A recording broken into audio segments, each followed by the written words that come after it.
안녕하세요, 종일TV입니다. 국민의힘 대통령 후보 2차 토론회를 보고 오셨을 거라고 생각을 하는데요. 할 말은 많지만 그중에 발빠르게 팩트체크를 해야 할 부분이 있어서 이렇게 방송을 준비를 했는데요. 굉장히 이상한 사람들이 몇 명이 있죠. 부정선거 의혹이 있으면 재검표를 통해서 확인을 하면 되는데 이상한 게 자꾸 토론을 하자, 토론을 해서 이 의혹을 한번 풀어보자 라고 외치고 있는 이준석 당대표가 있는데, 이에 절친이라고 보일 수 있는 하태경 후보가 이번 2차 방송 토론회에서는 1차보다 더더군다나 이 부정선거 의혹이 굉장히 신경이 쓰였는지 거짓말까지 하면서 이 가짜뉴스를 살포하기 시작을 했습니다. 뭐라고 헛소리를 했는지 먼저 발언을 한번 보실 수 있도록 하겠습니다.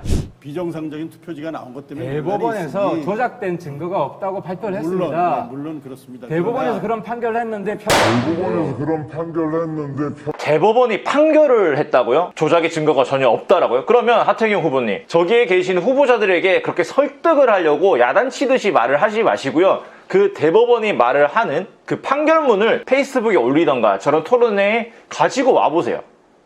못 가지고 오시죠? 왜냐? 대법원이 아직 판결을 안 했으니까요. 6월 28일 날 대법원이 재검표를 진행을 했고 굉장히 이상한 투표지들이 굉장히 많이 발견이 됐고, 대법관들도 이건 이상하다라고 인정을 해서 증거로 채택을 해서 가져갔습니다. 그리고 그 이후에 그 증거들에 대해서 검증을 하겠다라고 했는데 아직까지도 검증을 안 하고 그 어떠한 판결을 내리지 않았습니다. 그런데 이렇게 실시간 시청자 수만 4만 명이 넘는 토론회에서 당당하게 국회의원이자 대통령 후보자이신 하태경 의원이 이렇게 이야기하시면 상당수 많은 사람들이 작년에 있었던 총선에 부정선거 의혹을 제기한 사람들이 굉장히 많은데 이미 판결을 내렸는데 아직도 불복을 해가지고 음모론에 쫓아서 신봉하는 사람들이겠구나 라고 착각을 하겠죠. 심지어 어제도 추석 연휴임에도 불구하고 TV조선에서 엊그제 최재형 후보가 페이스북에 이번 선거에 관련해가지고 각종 문제점이 있다, 이에 대해서는 선관위가 정확하게 입장 표명을 해야 된다 라고 포스팅을 했습니다. 이에 대해서 TV조선, 뉴스원, 기타 등등 수많은 언론 보도가 이어졌는데, 그 중에 TV조선 같은 경우에는 방금 하태경 후보가 말한 것처럼 똑같이 뭐라고 말했냐면요. 앞서 대법원은 지난 6월 28일 민경욱 전 미래통합당 의원이 제기한 선거 무효 소송과 관련해 재검표를 진행해 사전투표지 등 조작은 없었다는 결과를 발표했다 라고 기사를 썼습니다. 하지만 이것은 거짓말입니다. 이러한 결과를 발표한 적이 없고, 이 기사를 본 민경욱